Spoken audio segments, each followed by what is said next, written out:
Mai 1940, un déluge de feu s'abat sur l'Europe de l'Ouest. La Wehrmacht, la redoutable armée allemande, emporte tout sur son passage.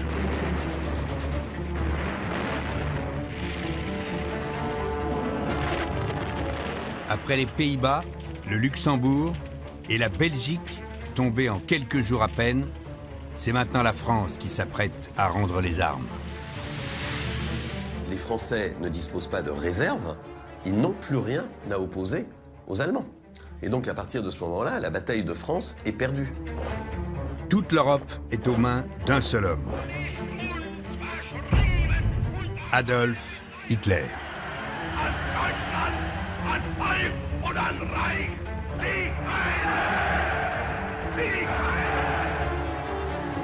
Le Führer règne en maître tout-puissant. Rien ni personne ne semble pouvoir l'arrêter. Et pourtant, c'est pendant ces années sombres, au moment de la défaite, qu'un moyen va être trouvé pour préparer la riposte face à Adolf Hitler. Car derrière ces images que vous connaissez, une autre guerre va se jouer. Une guerre que l'on ne soupçonne pas, mais qui va être essentielle pour l'issue de la Seconde Guerre mondiale. C'est une guerre beaucoup plus dangereuse, beaucoup plus risquée, où tous les coups sont permis. Une guerre sans chars, sans avions, sans canons. C'est une guerre subversive, une nouvelle manière de combattre. Une guerre secrète menée par des milliers d'hommes et de femmes, encore inconnus aujourd'hui, dont l'objectif va être d'affaiblir Hitler et son armée de façon cachée, souterraine. C'est un nouveau type de combattant. Ce n'est plus un homme ou une femme en uniforme. C'est davantage une sorte d'agent à la James Bond. Les tout premiers agents secrets, mais aussi des espions. Leur spécialité, le renseignement, les sabotages, les opérations clandestines. C'est un moment où ils peuvent changer l'histoire, faire basculer la guerre. Des hommes et des femmes dont nous allons vous raconter l'histoire. Des héros de l'ombre. Vous allez découvrir jusqu'où ils sont allés et quels risques ils ont affrontés pour accomplir leur mission. Leur espérance de vie en mission était d'à peine 3 mois. Des coups montés aux opérations d'intoxication, vous allez voir comment ces espions vont manipuler les plus hautes autorités nazies et jusqu'au plus proche du Führer. C'est l'une des opérations d'intoxication les plus machiavéliques, rusées et immorales de la Seconde Guerre mondiale. C'est cette guerre secrète que nous allons vous raconter.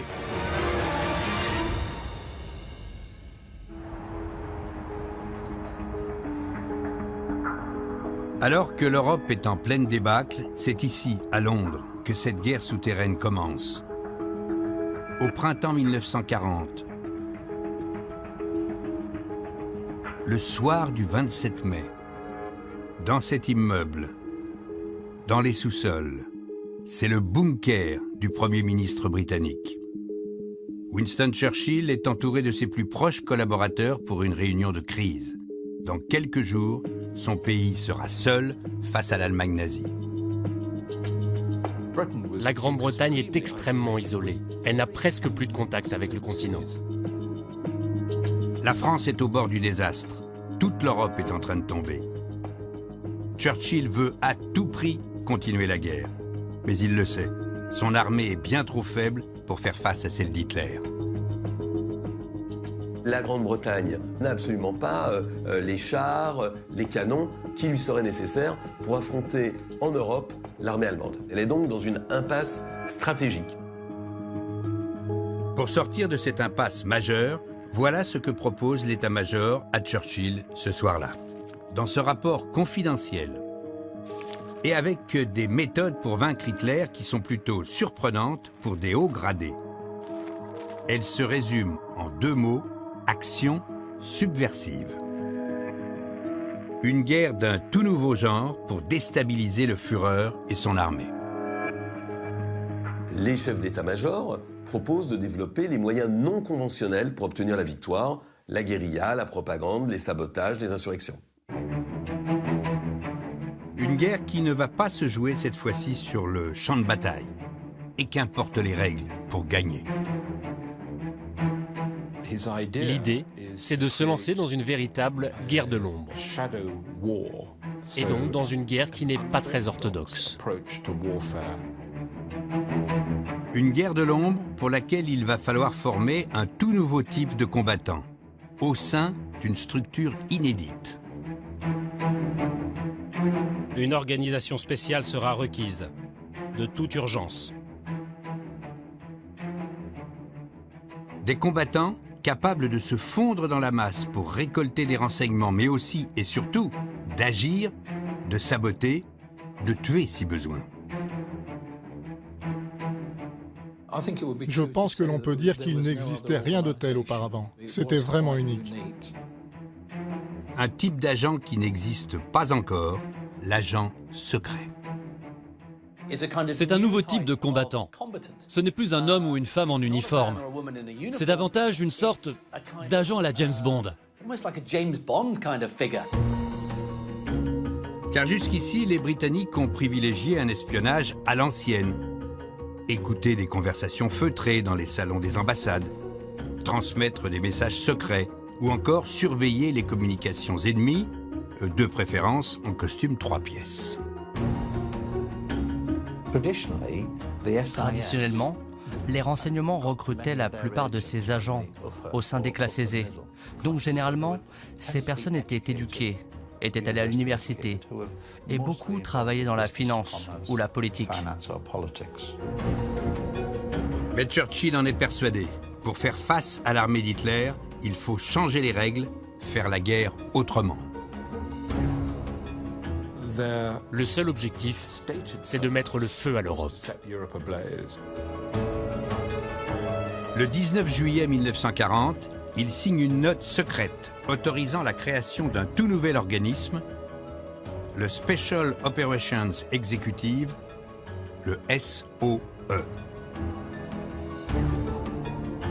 Et pour créer cette armée de l'ombre, les services britanniques vont devoir tout inventer. Former des milliers de volontaires, en faire des combattants clandestins, prêts à tout sur le terrain pour reprendre la main en Europe. C'est un défi sans précédent, d'autant que le recrutement doit se dérouler dans le plus grand secret.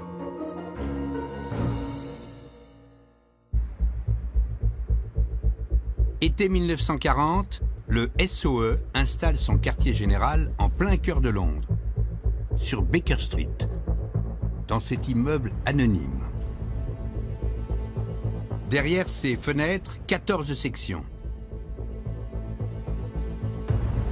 I pour Italie, Y pour Yougoslavie, mais il y en a une qui va particulièrement mobiliser le SOE, la section F pour la France, une cible prioritaire. La France va largement contribuer à l'effort de guerre de l'Allemagne nazie. Et donc du coup, il est important de faire de la France un terrain d'action pour les services secrets, dans la mesure où la contribution qu'elle apporte au Reich est tout à fait déterminante. En plus, vous ne pouvez pas imaginer envahir l'Europe et écraser Hitler sans débarquer en France. Donc il fallait préparer le terrain.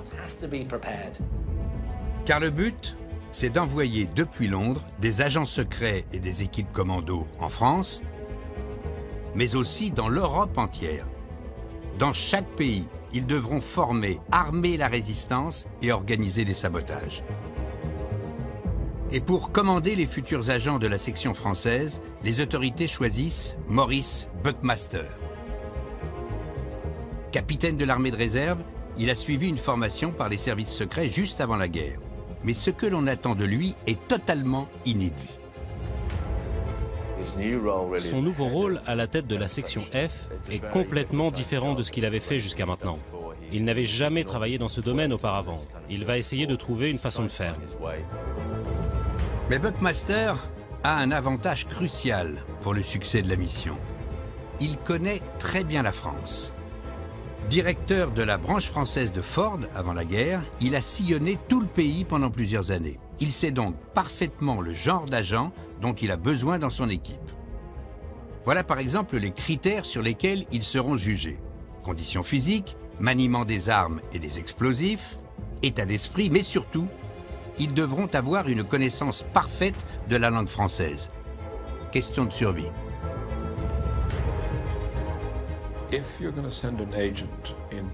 Si vous envoyez un agent en territoire occupé, il ne sera pas seulement menacé par l'occupant nazi. Il le sera aussi par les milices, par tous les gens qui collaborent avec l'ennemi dans les villages, qui repèrent les étrangers. Donc n'importe qui parlant avec la moindre pointe d'accent un peu bizarre risque d'attirer l'attention. Sa liste de critères est longue et la perle rare ne court pas forcément la campagne anglaise. Alors pour recruter ses futurs agents, l'équipe de la section F décide de se lancer dans un ratissage au peigne fin de toute l'Angleterre. Elle contacte tous les services publics du pays, mais aussi tous les régiments militaires stationnés en Grande-Bretagne, avec un critère principal en tête, la maîtrise du français. Par exemple, ils prenaient contact avec des professeurs d'université et leur demandaient de leur suggérer des étudiants apprenant le français. Ou alors, ils se rendaient au bureau de poste et demandaient qui parlait français parmi les employés. On leur disait que c'était pour participer à des opérations spéciales, mais sans jamais leur dire de quelles opérations il s'agissait. Ainsi, sans le savoir, des dizaines d'hommes et de femmes vont passer un entretien avec les recruteurs du SOE, dans les bars, à la sortie des usines. Mais jamais on ne leur dit pourquoi ils sont réellement contactés, car la force de l'organisation repose sur le secret absolu. Le SOE reste donc très flou. On leur demande quelles sont leurs connaissances de la France, leurs expériences du pays. On leur pose des questions en français pour évaluer leur capacité à parler cette langue. Ils essayent rapidement de cerner la personnalité de l'agent potentiel, de déceler quelles seraient ses capacités et sa marge de progression. À la fin de l'entretien, on leur dit qu'on les rappellera, et c'est tout. Buckmaster retient rapidement des profils très différents. Des CV a priori improbables pour de futurs agents secrets. Un avocat londonien, une ancienne boulangère, infirmière depuis peu, ou encore une jeune princesse indienne, étudiante à la Sorbonne avant la guerre. Buckmaster doit trouver des gens très rapidement, en l'espace de 3 ou 4 mois. Des gens qui vont devoir faire un travail pour lequel ils n'ont jamais été préparés. Désormais, le chef de la section F doit faire de ses novices des agents chevronnés. Et parmi eux, il y en a un qui va jouer un rôle décisif pour la France.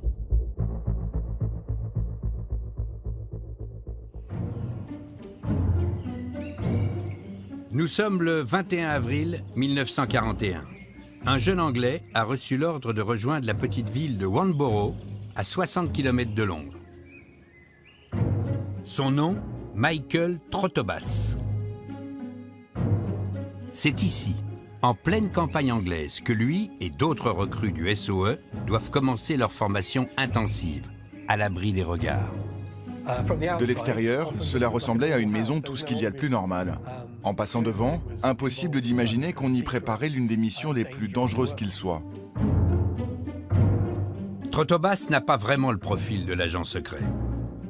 Il a 27 ans, c'est un jeune militaire d'un régiment de Manchester. Après avoir été apprenti cuisinier, il a même enchaîné des petits boulots. Mais son dossier militaire précise qu'il a déjà de solides connaissances en explosifs et surtout un excellent niveau de français. Mieux encore, Trotobas a grandi entre Grande-Bretagne et France, dans un petit village de la Côte d'Azur. Sa mère est irlandaise, son père un jeune Français. Et en 1926, le père décide d'emmener son épouse et son fils dans la région méditerranéenne, près de Cuers, où vit la famille. Il connaît donc parfaitement les habitudes du pays et c'est essentiel pour assurer une meilleure infiltration. Comme ça, il connaissait les coutumes, il savait se comporter sans se faire remarquer. En plus, les Allemands découvriront jamais que c'est un Anglais parce qu'il le parle avec l'accent du Midi. Trotobas, c'était vraiment la recrue rêvée pour le SOE. Il réunissait toutes les qualités espérées.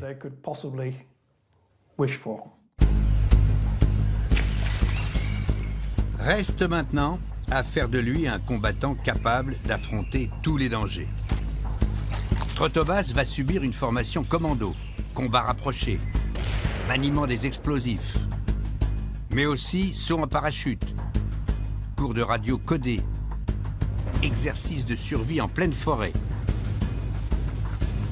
Les formateurs ne lui laissent aucun répit. Ils étaient harassés et ils espéraient se coucher tranquillement, passer une bonne nuit. Et au milieu de la nuit, ils étaient secoués.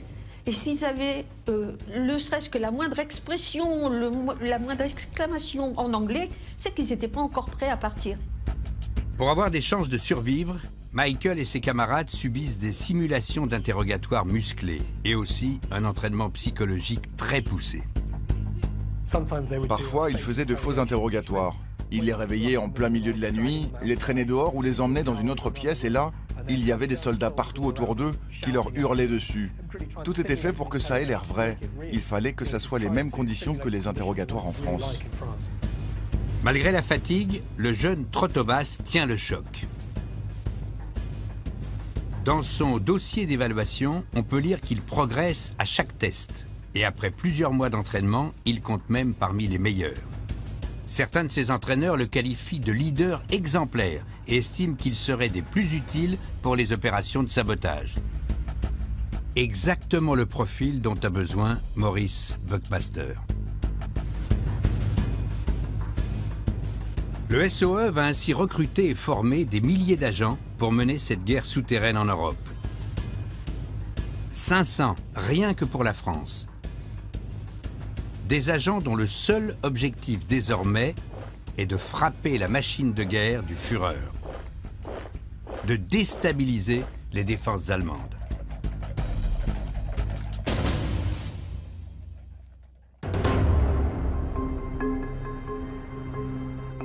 Nous sommes en novembre 1942 et le chef de la section française du SOE a une mission périlleuse à confier au jeune Trotobas. Monter un réseau de sabotage dans le nord de la France, une zone stratégique pour les nazis qui pille les richesses de la première région industrielle du pays.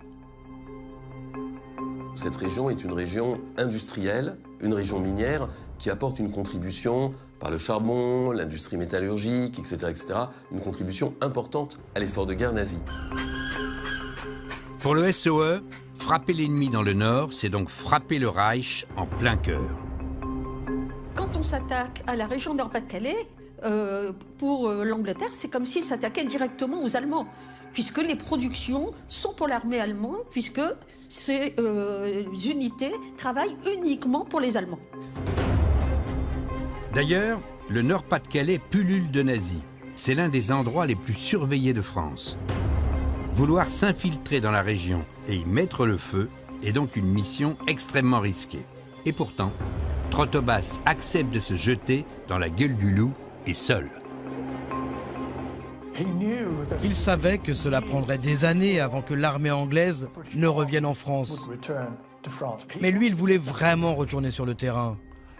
Il était motivé et il avait tout ce qu'il fallait, les compétences et l'expérience souhaitée. Quand il monte dans l'avion pour la France, Trotobas n'a sur lui qu'un peu d'argent, le nom d'un contact et de faux papiers. Désormais, Michael Trotobas n'existe plus. Il s'appelle Joseph Rampal, représentant agricole.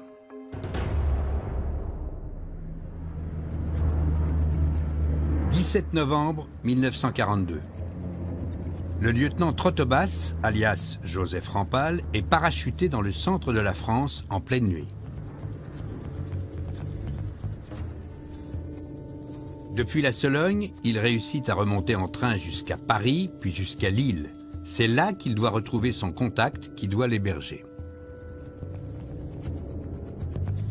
Une femme censée le cacher au plus vite dans cette ville que les soldats allemands arpentent jour et nuit. Mais la mission commence mal. Sur le parvis de la gare, le point de rendez-vous, Trotobas attend. Les minutes passent et personne ne se manifeste. Il peut être contrôlé par une patrouille allemande à n'importe quel moment et faire échouer la mission. L'heure du couvre-feu approche. Il faut à tout prix trouver un endroit où dormir. Il y a bien les hôtels, mais Trotobas a appris à s'en méfier, car il faut y laisser son identité. Les Allemands vérifiaient régulièrement les registres des hôtels. Ils étaient toujours à l'affût d'un nouveau nom ou d'un nouveau visage. Trotobas doit impérativement trouver un refuge pour la nuit. Alors il n'a d'autre choix que d'improviser. Il se lance dans une tournée des bars, l'endroit idéal pour se fondre dans la population et peut-être trouver quelqu'un pour l'héberger. C'est là que les gens se libèrent, discutent entre eux et ils se font anonymes dans la foule des consommateurs et il écoute. Et il écoute les conversations et il voit tout de suite s'il y a des personnes qui sont intéressantes ou pas. Seulement le sort joue contre lui. Toutes ses tentatives échouent. Et il finit par se retrouver devant ce bar, le Poker. C'est sa dernière chance avant le couvre-feu. Alors, le jeune agent ne va pas hésiter à se fier à son instinct et prendre un risque insensé. Au fond de la salle, quelques hommes s'apprêtent à jouer aux cartes. Trotobas s'assied, sans rien dire, non loin de la table. Il a sûrement passé un peu de temps comme ça, peut-être une demi-heure, une heure, dans le fond du bar, à écouter les conversations et à essayer de cerner les uns et les autres. Et rapidement, un joueur attire son attention. Un joueur qui n'hésite pas à dénoncer en public l'occupation allemande. Cet homme à l'allure de playboy, c'est Emmanuel Lemercier. C'est un homme qui a une vraie haine des Allemands. Il avait été incarcéré par eux et n'avait pas été bien traité. Trotobas sent que cet homme pourrait être sa chance. Alors il demande à participer à la partie. Entre les deux hommes, le courant passe bien. Petit à petit, Lemercier va même jusqu'à se confier à son nouvel ami. Il lui avoue qu'il fait du marché noir et lui révèle ses combines. Trotobas se sent de plus en plus en confiance. Alors qu'il ne connaît cet homme que depuis une heure, il tente le tout pour le tout. Michael doit faire confiance à quelqu'un. Et son instinct lui dit, il t'a fait confiance, à ton tour de lui faire confiance. Il révèle sa véritable identité à Lemercier. Si ce dernier est en réalité pro-allemand, Trotobas sera arrêté sur le champ, torturé et fusillé. Il a tenté sa chance. C'était vraiment un coup de poker. Mais son intuition lui disait qu'il tenait là un homme bien. Son instinct ne le trompe pas. Lemercier accepte de l'aider sans sourciller. Les deux hommes quittent le café en quelques secondes. Trotobas ne le sait pas encore, mais en plus de lui sauver la vie, Lemercier va se révéler décisif pour la suite de sa mission.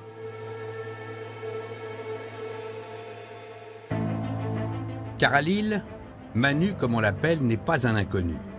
Il vit dans la région depuis des années, c'est un ancien forain. Il est désormais représentant en livres. Il connaît beaucoup de monde. Représentant en librairie, il sillonne la région régulièrement. C'est un homme qui a beaucoup de contacts également avec la Belgique. Des contacts qui lui ont permis de développer tout un petit trafic. Des œufs contre de l'essence, de la viande contre des coupons de vêtements. Un profil idéal pour Trotobas qui doit monter un réseau.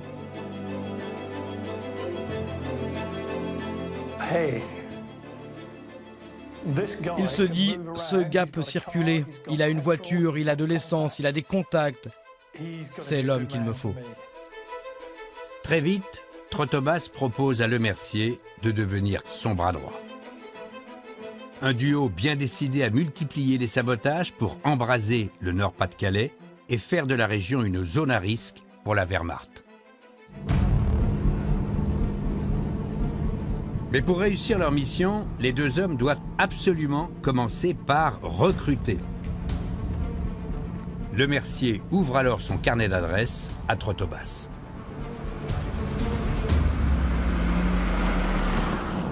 Lemercier va commencer par approcher ses amis, ses proches amis, quelques membres de sa famille, et puis également ses collègues de travail dont il est sûr.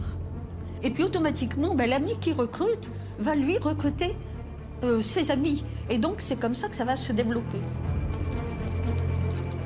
Au bout de 3 mois, le réseau compte déjà près de 300 membres dans l'île et autour de Valenciennes. Des hommes et des femmes de tous milieux, qui sont agents de mairie, cheminots et même des policiers, devenus tous spécialistes en faux papiers, experts en explosifs ou agents de liaison. Une fois le réseau établi, Londres peut enfin leur parachuter des armes pour commencer cette fameuse guerre subversive. Le réseau se lance durant des mois dans une série de sabotages à travers toute la région, dont une opération ordonnée par Londres qui va être explosive. Objectif pour Trotobas et Lemercier, frapper un lieu stratégique pour les Allemands dans le nord de la France. La cible se trouve en plein cœur de l'île, dans le quartier ouvrier de Fives. C'est cette usine, l'une des plus importantes de la ville à l'époque, une base capitale pour les Allemands. Ici, plus de 10 000 personnes construisent des locomotives indispensables au Reich pour poursuivre la guerre. Ces locomotives représentent un enjeu extrêmement important pour l'Allemagne. C'est par le rail qu'on achemine les troupes, c'est par le rail qu'on achemine les blindés, c'est par le rail qu'on ravitaille l'Allemagne nazie en ponctionnant les économies des pays occupés. Les Alliés ont déjà bien tenté de bombarder l'usine et à plusieurs reprises, mais en vain. Les bombardements ont un gros défaut, c'est qu'à l'époque, ils sont très imprécis. Et il y a très peu de bombes qui vont tomber dans l'usine et surtout sur les secteurs importants. Et par contre, tout autour, la population va vraiment être marquée douloureusement. Il va y avoir beaucoup de morts autour de l'usine de Fives. Alors, puisqu'il est impossible de raser le site de l'extérieur, le SOE ordonne à ses agents de le détruire de l'intérieur. C'est évident, il ne peut pas détruire entièrement l'usine. Il doit donc cibler un lieu stratégique dans les bâtiments. Trotobas doit donc trouver le point faible de l'usine. Grâce à l'un des membres du réseau, il obtient un plan du complexe industriel. Et il décide d'intervenir ici, dans la cour Est, là où se trouvent les transformateurs électriques qui alimentent tous les bâtiments. Pourquoi faire sauter toute une usine quand il suffit juste de détruire une seule machine? Pour priver une usine entière d'électricité, faites exploser les transformateurs. Car sans courant, c'est tout le site qui sera bloqué. Impossible alors de fabriquer les locomotives.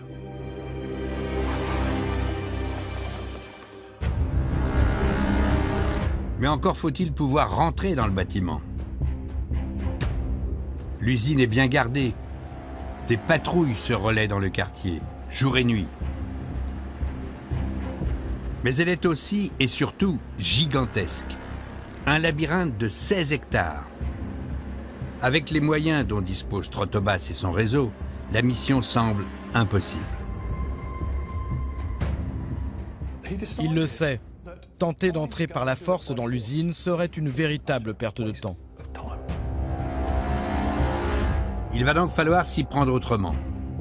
Trotobas décide de tenter un coup de bluff très risqué. Pourquoi ne pas tout simplement se faire ouvrir la porte principale et rentrer au nez et à la barbe des gardiens? Alors pour arriver à ses fins, Trotobas va échafauder un plan très audacieux.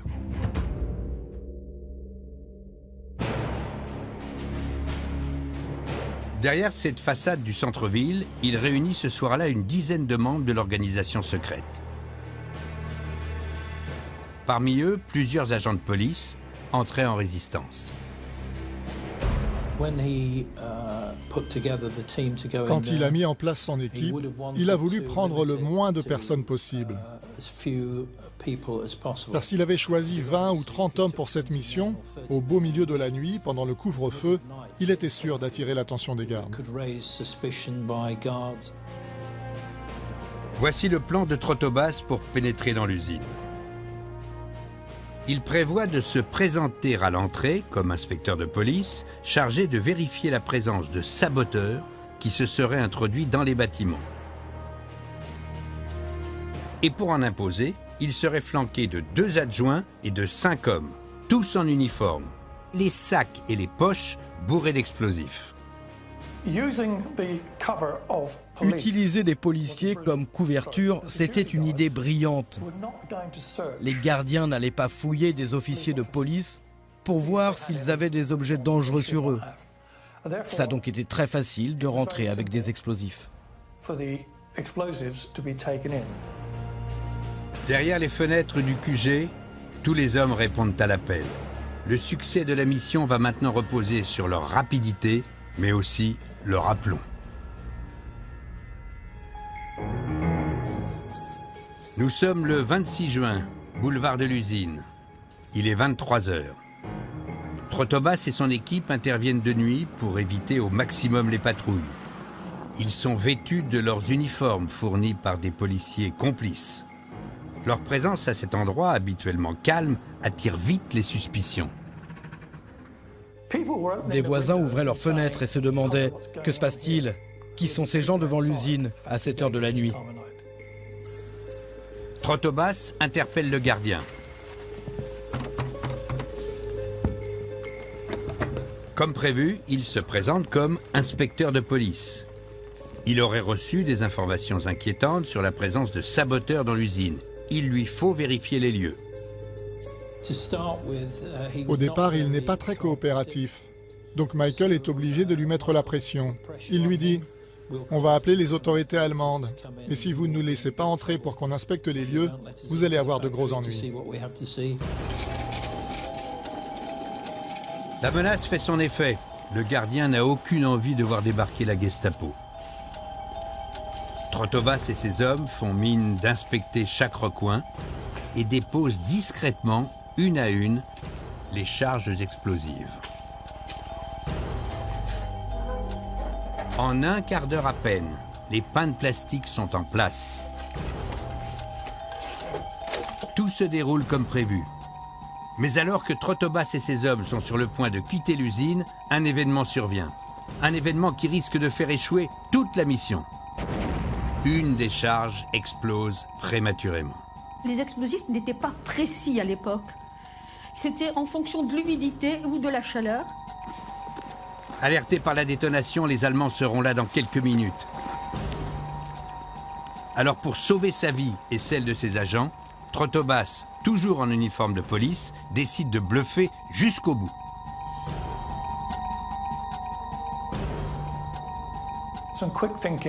Il a le réflexe de dire au gardien « Ne vous inquiétez pas, tout est sous contrôle. Ce sont mes hommes qui font exploser les charges déposées par les terroristes. » Le gardien n'a pas le temps de réagir. L'équipe a déjà rejoint la sortie. Les voitures filent dans la nuit.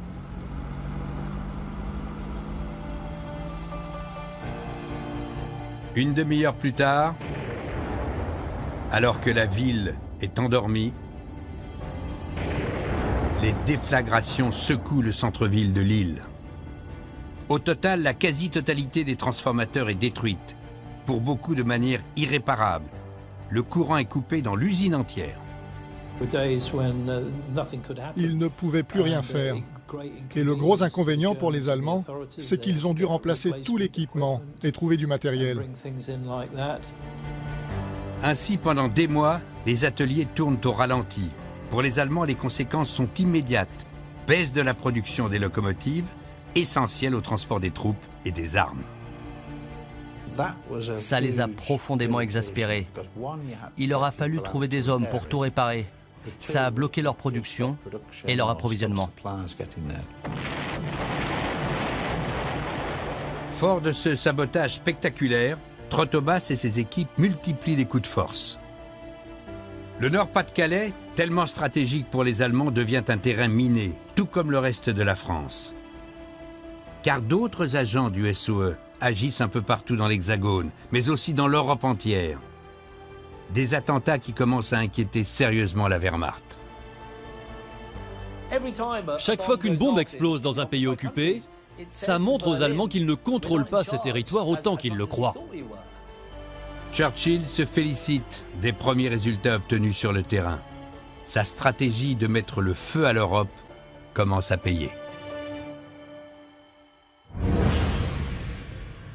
Pour Hitler, ces coups portés à sa domination sont insupportables. Lui et ses généraux refusent que l'on vienne semer le trouble dans une Europe occupée. Ils ne sont absolument pas prêts à tolérer la moindre atteinte à leur domination. Ça handicape les Allemands, ça mobilise beaucoup de leurs troupes et ça met Hitler vraiment hors de lui. D'autant que ces services de renseignement sont désormais formels. Tous ces attentats, ces sabotages ne seraient pas des actes isolés. Ceux qui les attaquent seraient des soldats d'une armée de l'ombre, dont les nazis ignoraient tout jusque-là, le SOE. Désormais, le Führer n'a qu'un seul objectif, détruire cette organisation. Il donne l'ordre à tous les services de police et de renseignement de traquer ces agents secrets.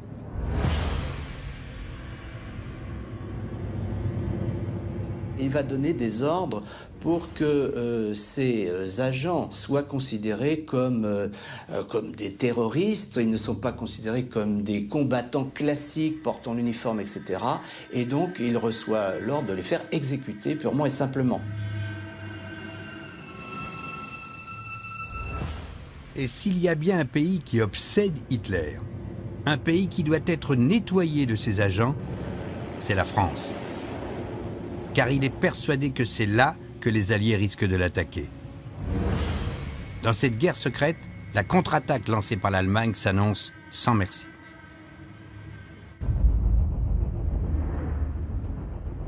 « 19 juin 1943. Sur un terrain d'atterrissage clandestin, en Sologne, des hommes du SOE voient enfin un avion approcher. Ils attendent 2 officiers canadiens envoyés par Londres. L'atterrissage va se dérouler sans problème, les officiers sont emmenés dans une maison forestière et quelques jours plus tard, ils prennent la route pour Paris. Mais à l'entrée d'un village, un barrage de la police militaire allemande arrête toutes les voitures. Entre le premier pâté de maison et le centre du village, il y avait des soldats allemands tous les 10 mètres. Les passagers sont systématiquement débarqués. Dans la Citroën des Canadiens, la tension monte. Impossible de faire demi-tour, la voiture s'avance.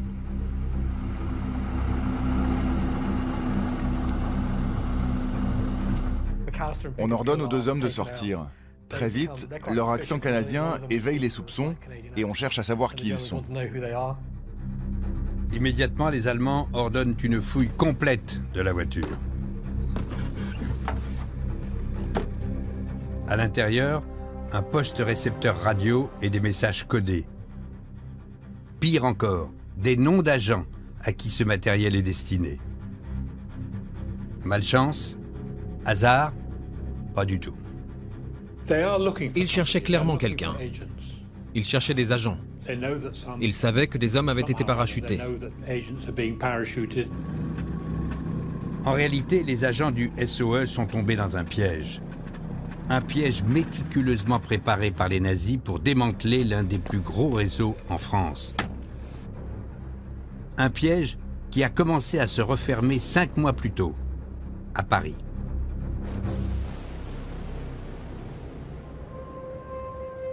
Nous sommes en février 1943, au 84 avenue Foch, à Paris. Derrière les fenêtres de cet immeuble cossu se trouvent les tout nouveaux bureaux de la police allemande et sa redoutable section 4, la Gestapo. Ce service de contre-espionnage est chargé de traquer, punir tout opposant au régime du Führer et ceux que le Reich veut éliminer, les communistes, les juifs, les résistants. Et désormais en ligne de mire, les agents spéciaux du SOE. C'est même devenu l'obsession d'un des hommes de la Gestapo. Il s'appelle Hans Josef Kiefer. Depuis le début de la guerre, cet ancien policier de Hambourg n'a cessé de gravir les échelons. Il est désormais numéro 2 de la Gestapo en France. C'est un nazi particulièrement zélé. Il a un sens moral vraiment douteux. C'est un homme prêt à utiliser toutes les méthodes possibles, y compris bien sûr la torture et les pires crimes, pour parvenir à ses fins. Il est capable de changer d'humeur, de rentrer dans des colères extrêmement violentes, de se montrer extrêmement brutal, et à l'inverse d'utiliser la manière douce. Tout dépend de l'interlocuteur et de ce qu'il cherche à obtenir. La nuit, la lumière de son bureau ne s'éteint jamais. Kiefer a fait installer ses appartements privés au sein même des bureaux de la Gestapo. Un travailleur acharné qui n'a désormais qu'une idée en tête, démanteler les réseaux les plus actifs du SOE. Ce qu'il souhaite, c'est avoir une photographie la plus large possible du réseau, essayer d'arrêter plutôt que les secondes classes les chefs. Il procède un peu comme aujourd'hui les policiers chargés de la répression des stupéfiants ne vont pas arrêter le petit dealer de cocaïne ou de cannabis, ils vont au contraire le suivre pour essayer de faire tomber les gros bonnets de la drogue. Encore faut-il trouver la porte d'entrée. Une taupe qui lui permettra de s'infiltrer. C'est comme un jeu certes très dangereux, mais ça reste un jeu. Un jeu dans lequel Kiefer est prêt à tout pour gagner. Prêt à tout pour trouver la faille qui lui permettra de porter un coup fatal à l'un des plus gros réseaux du pays.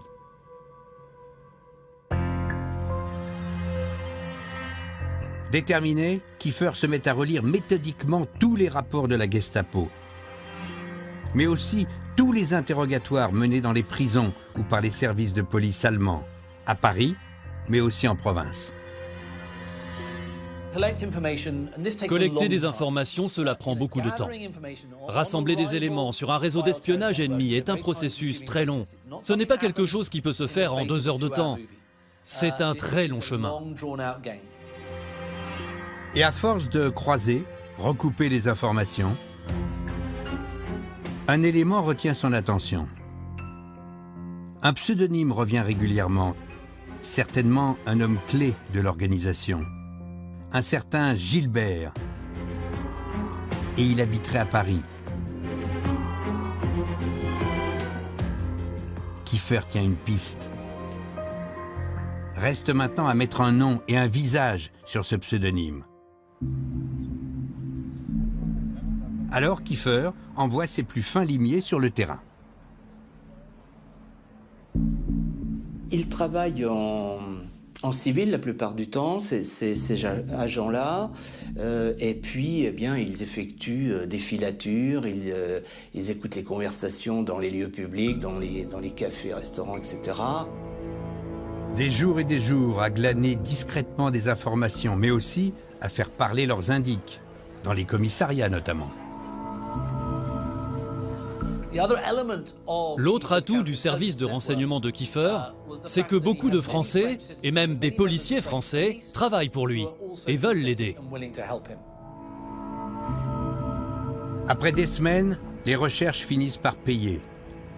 Les SS arrivent à identifier et arrêter l'agent du SOE. Derrière ce fameux Gilbert se cache Henri Déricourt. Aujourd'hui encore, personne ne sait exactement comment la Gestapo a fait, mais une chose est sûre, l'homme va se révéler être la brèche dans laquelle Kieffer va pouvoir s'engouffrer.